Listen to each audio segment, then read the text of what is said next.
Hey guys, I'm Dov, and today I'm back with more Total War Warhammer 2 online action.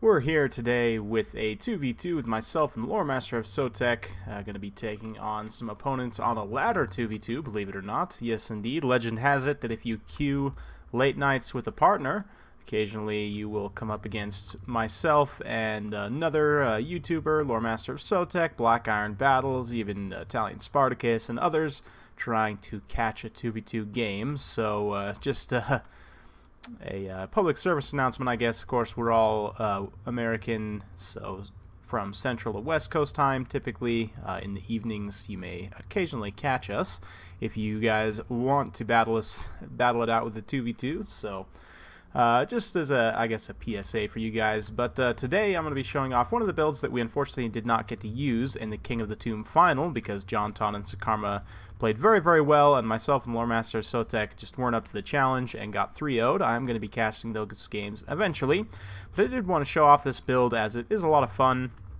And it's definitely one of the more interesting kind of synergy builds that we came up with. So we've got Skaven and Bretonnia as a team here, which is a little bit of a not lore-friendly alliance here. But in terms of game mechanics, it's going to be very powerful, in particular because of these Grail relics here. So one of the biggest issues for Skaven units is their low leadership. And with this Grail relic here, it does support their leadership, of course, giving them that plus 12 leadership and immunity to psychology in an area of effect, which is very powerful, in particular with some of the units like Plague Monks, for example, who have Frenzy. They're going to be able to keep their Frenzy up for longer because Frenzy is a leadership-dependent ability. So if we go ahead and take a look here, we can see Disabled if leadership is lower than 50%, so you need to maintain your leadership to be able to keep that Frenzy up. So like these Plague Monks, the Rat Ogres, and so on, they're going to get that immune to psychology, as well as being able to keep that Frenzy. Frenzy itself gives immune to psychology, but you know, in case they get very low leadership, they'll still maintain that. As well as these Clan Rats here, they also keep this strength in numbers here. I believe this is an HP dependent. Yeah, so it is an HP dependent trait, so it won't necessarily help there, but to help supplement things, we've got the Fey Enchantress. She's got the Mist of the Lady, of course, for the AoE effect drain and healing magic, being able to heal Skaven units, particularly the low model count like this Plague Furnace and the Rat Ogres and so on, going to be very powerful.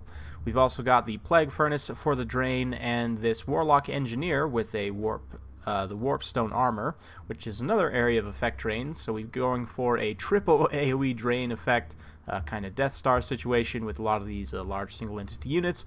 Queek is here to you know, get on a 1v1 Lord situation. We've got 2 Grail Guardians to help support the Death Star and plenty of Cav as well. 3 Knights of the Realm and let's see, was it 1 Grail Knight or 2 Grail Knights? Let's see here. I believe 3 Knights of the Realm and 2 Grail Knights. Yep. And then for Lore Master of Sotek, we've got Storm Vermin with Halberds, front line of Clan Rats, some the 2 Plague Monks, 2 Rat Ogres, 2 Poison Wind Glopadiers, and then the Heroic Center. So let's go ahead and kick things into full gear. Our opponents are going to be the Wood Elves and the Vampires for this battle. So we've got, you know, mix of War Dancers, some Glade Guards with Starfire Shafts, Eternal Guards with Shields. Pretty standard stuff, nothing too surprising here. We've got Red Duke on a Zombie Dragon, some Blood Knights and Crypt Horrors out towards the flanks. So we're going to get the center line engagement underway here with the Death Star kind of getting in. You can see the Grail Guardians mashing up here, supporting the Skaven Infantry, as well as the Rat Ogres, and the Fey Enchantress getting in here, starting to apply her own drain effect. And so all together, we're going to get 3 drain effects here. So if we go ahead and take these Crypt Ghouls, who are currently not engaged, the Feasters of the Dusk, actually, Regiment of Renowned Crypt Ghouls. If we go ahead and let's take a look at the tooltip here briefly, we can see Billowing Death. That's the AoE drain from the Plague Furnace.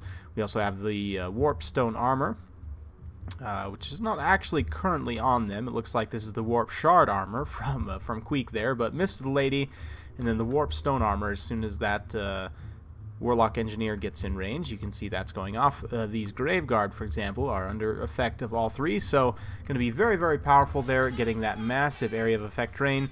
We're getting those Poison Globadiers targeting on the Corpse Carts to help take out the healing and support, with the Rat Ogres now being dispatched to help deal with this flank engagement. Honestly, this is a little bit of an overcommitment. We should have just pulled out here. I did have one unit of Grail Knights blocked up with Blood Knights and with the Red Duke here and these Crypt Horrors. We're going to invest more resources here by piling in with more Grail Knights and the Rat Ogres, but honestly, we're going to be able to deal some damage here, but I'm not 100% sure that this is worth it at the end of the day. Likewise, on this other side, I'm having to use my Knights of the Realm here to just kind of plug up the Arguelon forces here. Unfortunately, there's a lot of Eternal Guards and Glade Guards with Starfire Shafts, so armor-piercing, anti-large infantry with armor-piercing missiles, so it's a bad situation for my Knights of the Realm overall. But that being said, we just dropped a Comet here that did a little bit of friendly fire. Definitely it took out some rats here. If we look at the explosion radius, there are definitely some rats within it. But got a good chunk of the Wood Elves as well. But the main focus of the battle, of course, is this massive AoE effect Drain Pocket, where you see these Grill Guardians helping to protect this this Skaven cart here as it unleashes its brutal, kind of slightly cheesy animations. You know, no pun intended, of course. But, yeah, you can see most of the vampire forces crumbling away here. These Sternsmen, man, because of the crumbling and all the area of effect drain abilities, look at how fast their HP is going down, even despite the regeneration there. So, just goes to show how powerful that triple drain effect can be there, potentially. We've got Hawk Riders kind of sitting in the back, shooting their ammo, but because of the healing effect and, you know, the kind of Death Star style of play here, we're pretty well able to hold. At this point, though, we're a little bit behind on the balance of power just because we did lose this flank engagement very decisively, which was, you know, about 3,000 resources for me, maybe 1,600 or so for Lore Master of Sotek, so that's pretty rough. Likewise, the Knights of the Realm over on this side, not being able to quite clean up this engagement, but our opponents are playing into our hands a little bit here with a nice blob there, and, you know, all this vampire front line is pretty much gone at this point. So we're going to be able to start targeting now the Wood Elf army more so, while we try and hold up, you know, as much as possible here. Maybe just dispatch a chaff unit or two to kind of bog things down for a moment. But that being said, our opponents are committing very heavily to try and chase down and finish these forces off, which is smart in and of itself. But it's then tying up these Blood Knights and allowing these Crypt Horrors and the Red Duke to then get separated here. But that being said, you can see a brutal Plague Breath going down from that Plague Furnace. That was the bound Plague Breath there, getting a ton of damage done on these Wood Elf infantry as the Skaven forces hold the line here. We've got the Grail Relic on station, of course, supporting the Skaven infantry here. So, of course, the way I see it, in Skaven eyes, you know, anybody who can kill a Grail Knight obviously is worthy of respect. So for somehow these peasants were able to kill this Grail Knight. At least that's what I like to think that the Skaven are thinking. But anyway, we're going to be dropping that Chalice of Potions one more time here, right on this nice Wood Elf blob here, doing a brutal amount of damage there, and that's going to start to swing the balance of power back in our favor a little bit. We've got Grail Guardians still very healthy, who have been fighting in that Death Star. Some rallied Knights of the Realm here, just kind of tying down these Glade Guards and keeping them from being able to fire in too effectively while we kind of clean up this blob here. The Blood Knights have pretty much finished chasing off the Rat Ogres and the Grail Knights there, so they're going to be headed back over shortly.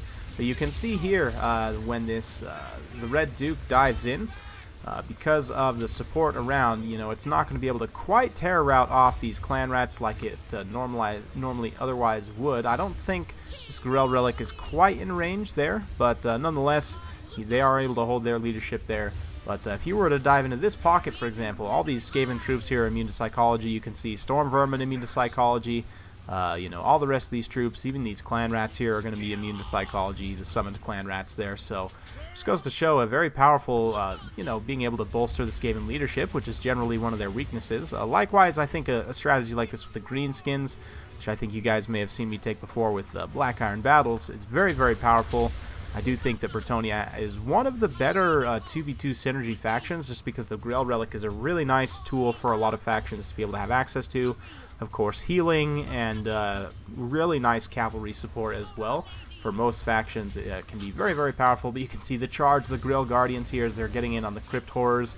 And these other targets here, we've got the Plague Cart rolling in as well. Going to be summoning up some more Clan Rats just to give us some additional kind of meat for the vampire units to try and chop through. You can see the balance power shifted more and more in our favor now. The Glady I failed to catch, but she dived in at one point because she was out of ammo, but we were able to surround and take her out very, very quickly with the Grail Guardians. The Glady on the Eagle does not have a whole lot of armor, so you can see, though, the Glade Guards have rallied here. They've got a few unit models, and they're going to be raining in some fire from behind, applying that nice poison effect from the Hagbane tips, and then, of course, the armor piercing from the Starfire shafts there. The Glade Riders here have used up all their ammo, going to be charging in, but when the Grail Guardians turn around, they're not going to have any of that. The Glade Riders definitely don't want to stay and take this for too long, so they're going to try and cycle in and out as effectively as possible. You can see Clan Rats here being routed off. Blood Knights are cycling in and out, so a little bit of a pitched engagement here, but the Red Duke and all these units, if we go ahead and take a look here just briefly at these Blood Knights, we can actually take a look. They've got the Billowing Death, and I believe the... I'm not sure what happened to the... what's his name? The Warlock Engineer, that's it. But once the Fanchantress drain goes off, then you get all of them going down at the same time, and it's just an absolutely brutal drain on all these units in this pocket here. So even without the crumbling, they're going to be dropping hit points at a pretty alarming rate. You can see maybe 20 to 30 DPS just from the drain alone. So very, very powerful stuff. Red Duke's going to try and cycle up, get back up in the air, but he's rapidly approaching his healing cap here. We've got Blood Knights fighting in the pits against Grail Guardians here, with the Skaven cart supporting, of course. There are still some Skaven infantry. You can see some Clan Rats mixed in there fighting the zombies in the pits. So a very, very kind of cool cinematic battle, if not the most thematic battle. And there's a Warlock Engineer. I thought he had routed off, but it looks like he's still in here getting his drain effect going on too. So yeah, very, very brutal stuff for all the Vampire units. He's going to come in and try and snipe out this Grail Relic, but I've still got two online here, so regardless if he targets one or the other, we're going to be able to pull the other one back into safety kind of in the center of the blob here. So yeah, Blood Knights at this point are going to be crumbling away, not so much due to losing in combats as much as just the magical drain effect and army losses now hitting. You can see the Red Duke is also going to be disintegrating now as the Rats and the Grail Guardians charge in for one final glorious stand here, as he tries to take out desperately this Grail Relic here, but he will fall to army losses, and that will be game. So very fun stuff, fun 2v2. Just like I said, I wanted to show off that build to you guys since we didn't get to pull it out in the tournament, but it would have been a very fun battle to watch nonetheless. But anyway, looks like my game is hung up a little bit here. There we go. Let's go ahead and take a look at the end screen. We can kind of talk about some things.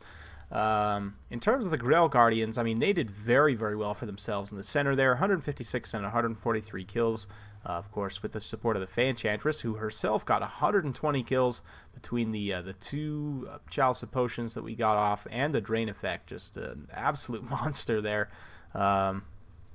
Yes, the Grail Guardians really performed. The Grail Knights, you can see, didn't really perform. They got some decent kills, but ended up getting caught out in that very pitched engagement over on the side, where you can see the Blood Knights for our opponents did very, very well. 120 and 189 kills, and some chevrons getting juiced up in there. The Knights of the Realm did okay for themselves in certain situations, but for the most part, just kind of got caught up on a lot of these Eternal Guards. You can see couple of them. I'm not sure if those chevrons were before the battle, but regardless, the Glade Guards did very well for themselves.